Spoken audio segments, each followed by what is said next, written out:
El demonio de la perversidad, Edgar Allan Poe.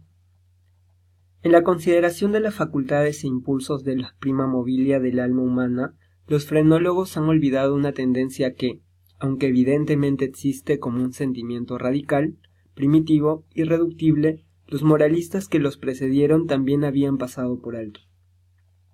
Con la perfecta arrogancia de la razón, todos la hemos pasado por alto. Hemos permitido que su existencia escapara a nuestro conocimiento tan solo por falta de creencia, de fe, sea fe en la revelación o fe en la cábala. Nunca se nos ha ocurrido pensar en ella simplemente por su gratuidad. No creímos que esa tendencia tuviera necesidad de un impulso. No podíamos percibir su necesidad. No podíamos entender, es decir, aunque la noción de este primum mobile se hubiera introducido por sí misma, no podíamos entender de qué modo era capaz de actuar para mover las cosas humanas, ya temporales, ya eternas. No es posible negar que la frenología y en gran medida toda la metafísica han sido elaboradas a priori. El metafísico y el lógico, más que el hombre que piensa y el que observa, se ponen a imaginar designios de Dios, a dictarle propósitos, habiendo sondeado de esta manera a gusto las intenciones de Jehová. Construyen sobre estas intenciones sus innumerables sistemas mentales. En materia de frenología, por ejemplo, hemos determinado primero, por lo demás era bastante natural hacerlo, que entre los designios de la divinidad se contaba el de que el hombre comiera. Asignamos pues a este un órgano de la alimentividad, para alimentarse, y este órgano es el acicate con el cual la deidad fuerza al hombre, quieras o no, a comer.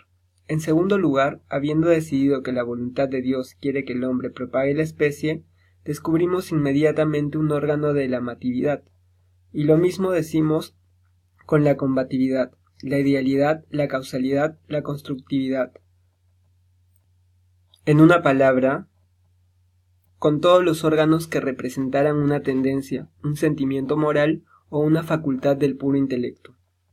Y en este ordenamiento de los principios de la acción humana, los spurseimitas, con razón o sin ella, en parte o en su totalidad, no han hecho sino seguir en principio los pasos de sus predecesores, deduciendo y estableciendo cada cosa a partir del destino preconcebido del hombre y tomando como fundamento los propósitos de su creador. Hubiera sido más prudente, hubiera sido más seguro fundar nuestra clasificación, puesto que debemos hacerla, en lo que el hombre habitual u ocasionalmente hace, y en lo que siempre hace ocasionalmente, en cambio de fundarla en la hipótesis de lo que Dios pretende obligarle a hacer. Si no podemos comprender a Dios en sus obras visibles, ¿cómo lo comprenderíamos en los inconcebibles pensamientos que dan vida a sus obras? Si no podemos entenderlo en sus criaturas objetivas, ¿cómo hemos de comprenderlo en sus creencias esenciales y en las fases de la creación? La inducción a posteriori hubiera llevado a la frenología a admitir como principio innato y primitivo de la acción humana algo paradójico que podemos llamar perversidad a falta de un término más característico. En el sentido que le doy es, en realidad, un móvil sin motivo, un motivo no motivado. Bajo sus incitaciones actuamos sin objeto comprensible, o si esto se considera una contradicción en los términos, podemos llegar a modificar la proposición y decir que bajo sus incitaciones actuamos por la razón de que no deberíamos actuar. En teoría, ninguna razón puede ser más irracionable, pero de hecho, no hay ninguna más fuerte. Para ciertos espíritus, en ciertas condiciones, llega a ser absolutamente irresistible. Tan seguro como que respiro, sé que en la seguridad de la equivocación o el error de una acción cualquiera reside con frecuencia la fuerza irresistible, la única que nos impele a su prosecución. Esta invencible tendencia a hacer el mal por el mal mismo no admitirá análisis o resolución en ulteriores elementos. Es un impulso radical, primitivo, elemental. Se dirá, lo sé, que cuando persistimos en nuestros actos, porque sabemos que no deberíamos hacerlo, nuestra conducta no es sino una modificación de la que comúnmente provoca la combatividad de la frenología. Pero una mirada mostrará la falacia de esta idea, la combatividad, a la cual se refiere la frenología. Tiene por esencia la necesidad de autodefensa. Es nuestra salvaguardia contra todo daño. Su principio concierne a nuestro bienestar, y así el deseo de estar bien es excitado al mismo tiempo que su desarrollo. Se sigue que el deseo de estar bien debe ser excitado al mismo tiempo por algún principio que será una simple modificación de la combatividad. Pero en el caso de que esto llamamos perversidad, el deseo de estar bien no solo no se manifiesta, sino que existe un sentimiento fuertemente antagónico. Si se apela al propio corazón, se hallará después de todo la mejor réplica a la sofistería que acaba de señalarse. Nadie que consulte con sinceridad su alma y le someta a todas las preguntas estará dispuesto a negar que esa tendencia es absolutamente radical. No es más incomprensible que característica. No hay hombre viviente a quien en algún periodo no lo haya atormentado, por ejemplo, un vehemente deseo de torturar a su interlocutor con circunloquios. El que habla advierte el desagrado que causa, tiene toda la intención de agradar, por lo demás es breve, preciso y claro. El lenguaje más lacónico y más luminoso lucha por brotar de su boca. Solo con dificultad refrena su curso, tema y lamenta la cólera de aquel a quien se dirige. Sin embargo, se le ocurre la idea de que puede engendrar esa cólera con ciertos incisos y ciertos paréntesis. Este solo pensamiento es suficiente. El impulso crece hasta el deseo, y el deseo hasta el anhelo hasta una ansia incontrolable, y el ansia, con gran pesar y mortificación del que habla y desafiando todas las consecuencias, es consentida. Tenemos ante nosotros una tarea que debe ser cumplida velozmente. Sabemos que la demora será ruinosa. La crisis más importante de nuestra vida exige a grandes voces energía y acción inmediatas. Ardemos, nos consumimos de ansiedad por comenzar la tarea, y en la anticipación de su magnífico resultado nuestra alma se enardece. Deber tiene que ser emprendida hoy, y sin embargo, la dejamos para mañana. ¿Y por qué? No hay respuesta, salvo que sentimos esa actitud perversa, usando la palabra sin comprensión desde el principio. El día siguiente llega y con él una ansiedad más impaciente por cumplir con nuestro deber. Pero con ese verdadero aumento de ansiedad llega también un indecible anhelo de postergación realmente espantosa por lo insondable. Este anhelo cobra fuerzas a medida que pasa el tiempo. La última hora para la acción está al alcance de nuestra mano. Nos estremece la violencia del conflicto interior, de lo definido con lo indefinido, de la sustancia con la sombra. Pero si la contienda ha llegado tan lejos, la sombra es la que vence. Luchamos en vano. Suena la hora y doblan a muerto por nuestra felicidad. Al mismo tiempo es el canto del gallo para el fantasma que nos había atemorizado. Vuela, desaparece, somos libres. La antigua energía retorna. Trabajaremos ahora. ¡Ay! Es demasiado tarde. Estamos al borde de un precipicio. Miramos al abismo, sentimos malestar y vértigo. Nuestro primer impulso es retroceder ante el peligro. Inexplicablemente nos quedamos. En lenta graduación, nuestro malestar y nuestro vértigo se confunden en una nube de sentimientos inefables. Por grados aún más imperceptibles, esta nube cobra forma, como el vapor de la botella donde surgió el genio en las 1001 noches. Pero en esa nube nuestra, al borde del precipicio, adquiere conciencia una forma mucho más terrible que cualquier genio o demonio de leyenda, y sin embargo es solo un pensamiento, aunque temible, de esos que hielan hasta la médula de los huesos con la feroz delicia de su horror.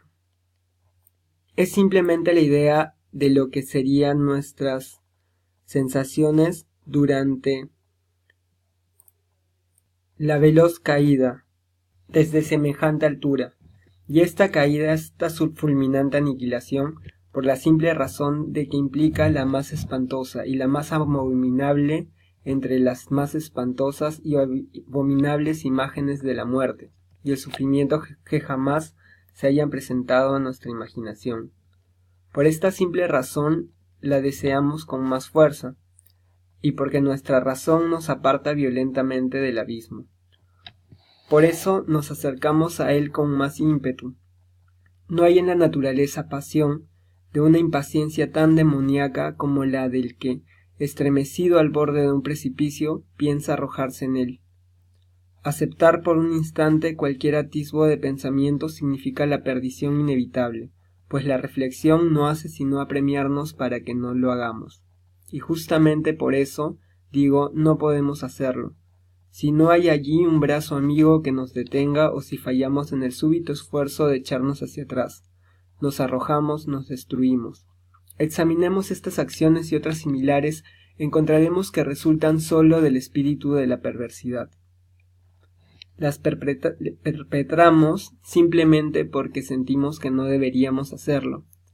Más acá o más allá de esto no hay principio inteligible, y podríamos en verdad considerar su perversidad como una investigación directa del demonio si no supiéramos que a veces actúa en fomento del bien.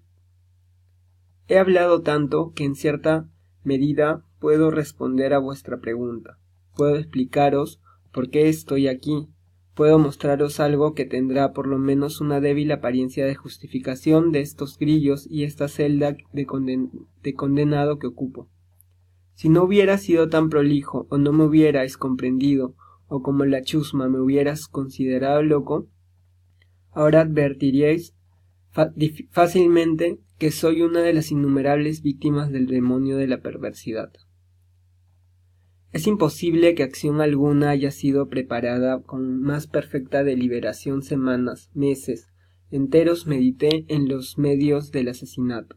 Realicé 1000 planes porque su realización implicaba una chance de ser descubierto. Por fin, leyendo algunas memorias francesas, encontré el relato de una enfermedad casi fatal sobrevenida a Madame Palliou, por obra de una vela accidentalmente envenenada. La idea impresionó de inmediato mi imaginación. Sabía que mi víctima tenía la costumbre de leer en la cama. Sabía también que su habitación era pequeña y mal ventilada. Pero ¿cómo necesito fatigaros con detalles impertinentes? No necesito describir los fáciles artificios mediante los cuales sustituí en el candelero de su dormitorio la vela que allí encontré por otra de mi fabricación. A la mañana siguiente le hallaron muerto en su lecho, y el veredicto del coronel fue muerto por voluntad de Dios. Heredé su fortuna y todo anduvo bien durante varios años. Ni una sola vez cruzó por mi cerebro la idea de ser descubierto. Yo mismo hice desaparecer los restos de la bujía fatal. No dejé huella de una pista para la cual fuera posible acusarme o siquiera hacerme sospechoso del crimen. Es inconcebible el magnífico sentimiento de satisfacción que nacía en mi pecho cuando reflexionaba en mi absoluta seguridad. Durante un periodo muy largo me acostumbré a deleitarme en ese sentimiento. Me proporcionaba un placer más real que las ventajas simplemente materiales derivadas de mi crimen, pero le sucedió por fin una época en la que el sentimiento agradable llegó, en gradación casi imperceptible, a convertirse en una idea obsesible, torturante por lo obsesiva. Apenas podía liberarme de ella por momentos. Es harto común que nos fastidie el oído, o más bien la memoria, el machacón estribillo de una canción vulgar o algunos compases triviales de una ópera. El martirio no sería menor si la canción en sí misma fuera buena o el cría de ópera meritoria. Así es como, al fin, me descubriría permanentemente pensando en mi seguridad y repitiendo en voz baja la frase «estoy a salvo». Un día, mientras vagabundeaba por las calles, me sorprendí en el momento de murmurar, casi en voz alta, las palabras acostumbradas. En un acceso de petulancia les di esta nueva forma: estoy a salvo si no soy lo bastante tonto para confesar abiertamente. No bien pronuncié estas palabras, sentí que un frío de hielo penetraba hasta mi corazón. Tenía ya alguna experiencia de estos accesos de perversidad.